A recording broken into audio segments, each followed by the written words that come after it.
રાજ્યના ગૃહ વિભાગની સંપૂર્ણ રહેમ નજર તળે છડેચોક બેફામ દારૂના અડ્ડા ચાલે છે, જુગારના અડ્ડા ચાલે છે, કૂટણખાણા ચાલે છે, ડ્રગ્સનો કાળો કારોબાર થાય છે।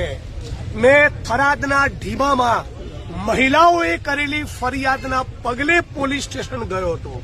આમાં ગુજરાતના ગૃહમંત્રી હર્ષ સંઘવીએ એપ્રિશિએટ કરવાનું હતું કે એક જનપ્રતિનિધિ જે પોલીસનું કામ છે કરીને બતાવ્યું, એના બદલે અમને મરચા લાગ્યા અને અમને પોલીસને શું કીધું, કોઈ ચિંતા નહીં, જનપ્રતિનિધિ બોલે રાખે, તમે તારે ચિંતા ના કરો, હું બેઠો છું। મતલબ કે દારૂ જુગાર વેપાર જે ચાલી રહ્યો છે ગુજરાતમાં ડ્રગ્સનો, એ બધું યથાવત રહેવું જોઈએ। અમારે પોલીસને એવું કહેવું જોઈએ, કોઈ પણ ચૂંટાયેલો જનપ્રતિનિધિ કોંગ્રેસનો હોય, ભારતીય જનતા પાર્ટીનો હોય, એ ગુજરાતમાં ચાલી રહેલી કોઈ પણ ઇલીગલ એક્ટિવિટી ધ્યાન ઉપર લાવશે તો કડક પગલાં ભરીશ। એવું કહેવાના બદલે 8 ચોપડી પાસ માણસ ગુજરાતની જનતાને ગુમરાહ કરે છે અને એવું કહે છે પોલીસ વાળાઓને કે તમે તારે ચિંતા ના કરો। કોણ જોઈએ પટ્ટા ઉતારનારા? હું પણ કહેવા માંગુ છું કે ગુજરાતના ગૃહમંત્રી જયારે અમિત શાહ હતા ત્યારે એ પણ એમના ચહિતા પોલીસ કર્મીઓના અને અધિકારીઓને એવું કહેતા હતા કે ચિંતા ના કરતા, હું બેઠો છું। બધાના પટ્ટા ઉતરી ગયા અને એન્કાઉન્ટરના કેસોમાં સાબરમતી સેન્ટ્રલ જેલમાં 7-7 વર્ષ સુધી અંદર રહ્યા છે।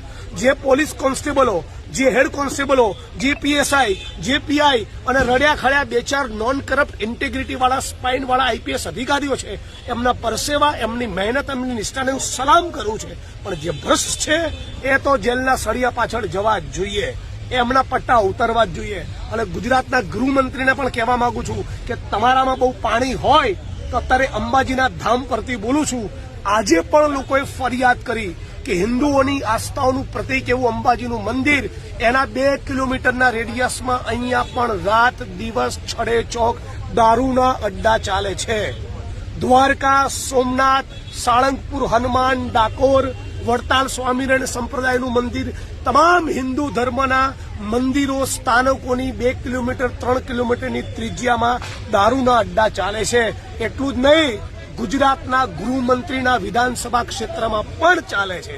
બહુ પાણી હોય તો ફાંકા ફોજદારીના બદલે આ બધા દારૂના અડ્ડા બંધ કરીને બતાવો અને જવાબ આપો ગુજરાતની જનતાને કે કોના પાપે ગુજરાતના દરિયાકાંઠે 64,000 કરોડનું ડ્રગ્સ છેલ્લા 5 વર્ષમાં ઉતર્યું।